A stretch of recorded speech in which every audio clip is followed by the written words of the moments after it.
بسم الله الرحمن الرحيم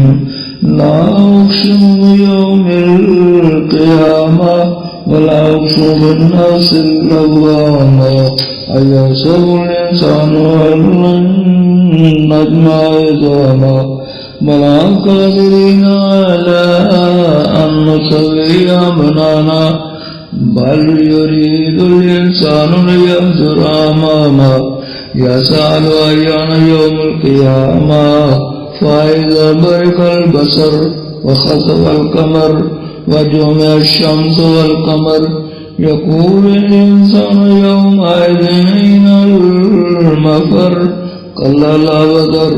إلى ربك يومئذ المستقر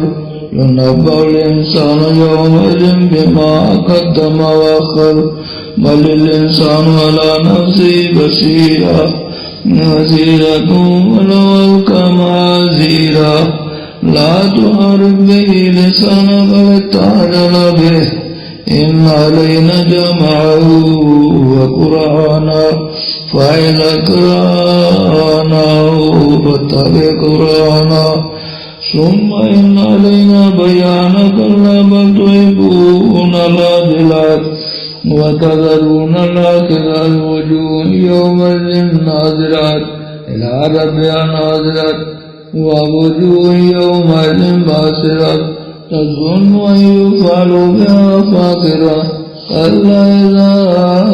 بلغت التراقي وقيل من راق وظن أنه الفراق والتفت الساق بالساق إلى ربك يومئذ المساق ولا صدق ولا صلى ولكن كذب وتولى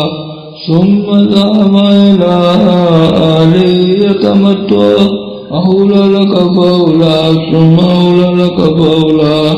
أيحسب الإنسان أن يترك سدى ألم يكن نطفة